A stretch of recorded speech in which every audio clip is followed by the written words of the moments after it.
6 Things About Islam. In the words of Swiss journalist and author Dr. Roger de Pasquier, the West, whether Christian or de-Christianized, has never really known Islam. Ever since they watched it appear on the world stage, Christians never ceased to insult and slander it in order to find justification for waging war on it. It has been subjected to grotesque distortions, the traces of which still injure the European mind. Even today, there are many Westerners from whom Islam can be reduced to 3 ideas: fanaticism, fatalism, and polygamy.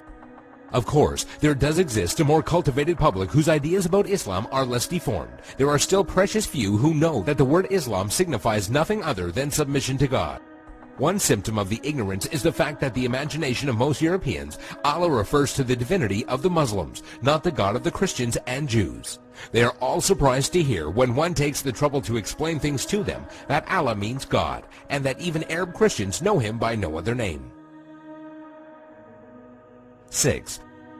Muslims and Jesus. Misconception: Muslims hate Jesus.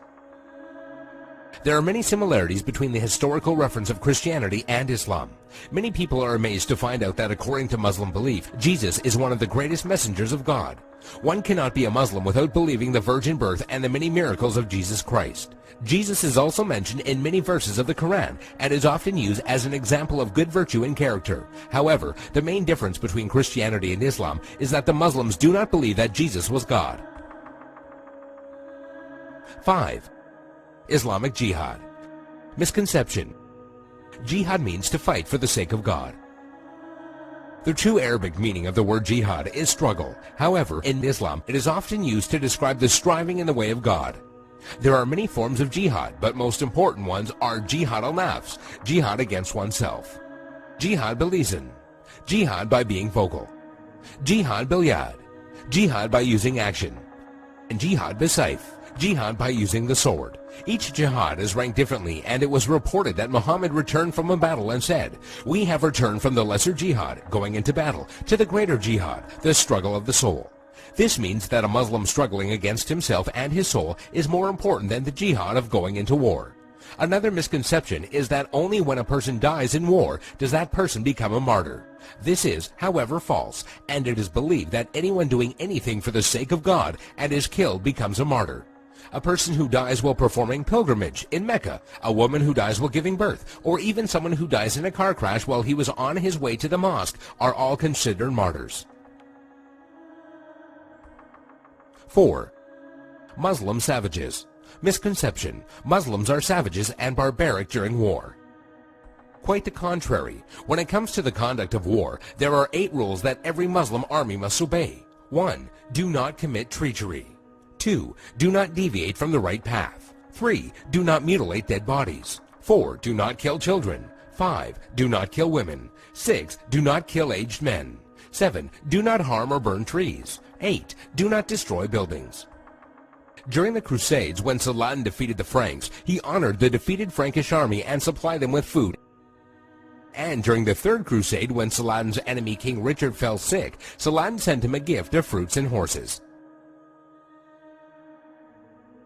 3. Women's rights.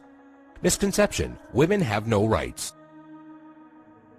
The image of a woman wearing a veil from head to toe, a woman who gets unfair justice, or a woman who is not allowed to drive is an all too familiar notion when it comes to women treatment in Islam. And while there are Muslim countries in the world that do implement many harsh rulings against women, this should not be portrayed as Islamic law. Many of these countries have cultural differences that go against the teachings of Islam. It should be noted that during pre-Islam Arabia, women were used for fornication only and had no independence.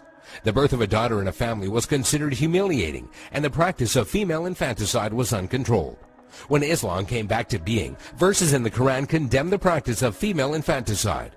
Islam gave back many human rights to the women, and Muhammad was even reported saying that women are the twin halves of men. A Muslim woman is allowed to reject and accept any suitor for marriage and has the right to seek divorce. There is nothing in Islam that forbids a Muslim woman from exiting her house and is allowed to drive. Also, in regards to education, a woman is obligated to seek knowledge, and it is considered a sin if she refuses. 2. By the sword. Misconception: Islam was spread by the sword. Historian Delasio Leary states, history makes it clear, however, that the legend of fanatical Muslims sweeping through the world and forcing Islam at the point of the sword upon conquered races is one of the most fantastically absurd myths that historians have ever repeated.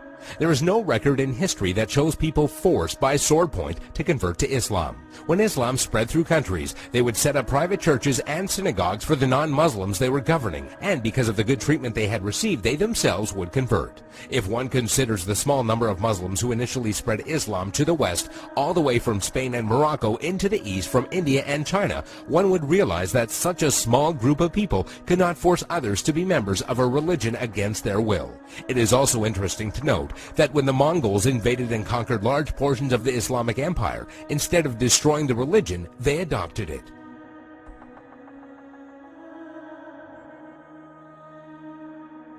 One, Islamic terrorism. Misconception: Muslims are terrorists. This is by far the biggest misconception of Islam, given unfairly by stereotyping and the public image that the media gives. Has anyone else noticed how when a specific group of people attack another group of people, it is labeled as a hate crime, but when a Muslim opens fire on anybody, it is quickly regarded as terrorism? Many political dictators and officials or extremist groups use the name of Islam as a strategy to garner followers and attention when many of their practices go against the true basis of Islam. The media has also portrayed Islam as a cult or a club where if you join you become a terrorist, and that is now part of your agenda.